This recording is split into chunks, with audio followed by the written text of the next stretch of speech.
La transition, comme vous le dites, quand elle est intervenue, nous en étions franchement satisfaits. Pourquoi? Parce que la transition, elle est venue, les raisons qui ont été données pour ce changement, c'est des raisons que nous partagions. Dans le pays, maintenant, on s'attendait à ce qu'il y ait quand même un certain respect en termes de liberté publique, des libertés d'expression, comment on appelle, des libertés de manifestation, et qu'il y ait quand même un début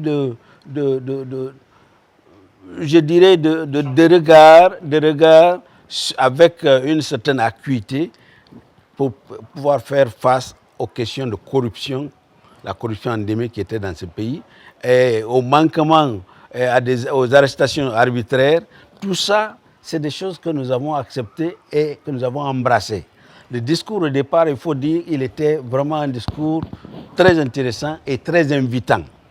C'est ce qui nous a amenés à faire ce choix, mais à aller justement avec l'ANAD pour pouvoir combattre justement ce qui se passe. Alors, nous nous sommes rendus compte au fil du temps que les déclarations qui se faisaient, il y avait toute une panoplie de raisons, les déclarations qui se faisaient n'étaient plus en phase avec la réalité que nous voyions sur le terrain. Parce que d'abord, s'il faut prendre la charte de la transition, il a été dit que la charte de la transition devait réunir les forces vives et le CNRD pour pouvoir fixer un calendrier et un chronogramme. Mais à notre grande surprise, le calendrier avait déjà... Et même la charte elle-même, qui aurait dû être faite comme un travail consensuel, a été plutôt un travail, disons, imposé. Alors cette imposition-là ne peut pas tellement marcher parce que nous sommes dans une période de transition, comme on le dit. Une période de transition, c'est une période exceptionnelle. Alors il faut un consensus autour de toutes les questions. Et il faut d'abord aussi essayer de cadrer ce que c'est que la transition. Parce que c'est une transition qui prend des allures comment on appelle, d'un gouvernement qui a été élu, donc qui a l'onction du peuple, peut se permettre de faire un certain nombre de choses, mais pas un gouvernement de transition. Bon, c'est une appréciation que vous avez, mais nous n'avons pas pensé que c'était une erreur. Parce que quand le CNRD est venu, oui, c'est possible, oui. Je ne discute pas complètement ce que vous dites. Je suis en train simplement de le replacer dans le contexte d'alors.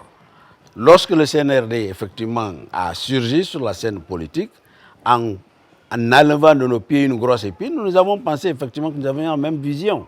Donc il fallait nécessairement l'applaudir. Parce que ne pas l'applaudir en ce moment, ce serait, disons, un comportement un peu hypocrite. C'est ce que nous voulions faire. Si eux, ils le font, on ne peut que leur prêter main forte. Mais nous n'avions pas pensé qu'il y avait des arrière-calculs. Au niveau, par exemple, de la junte. Jusqu'à présent, nous pensons qu'il y a des arrière-calculs. Mais ça, ce n'était pas évident au départ.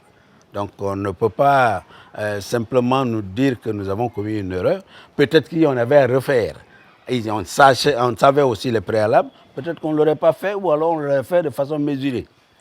Maintenant que nous sommes là, nous pensons qu'il y va de l'intérêt de tout le monde et surtout pour le bénéfice de ce pays, de se mettre ensemble et de pouvoir créer un cadre qui nous permettrait de sortir de cette transition qui est en fait une crise, au cours de laquelle une crise s'est développée.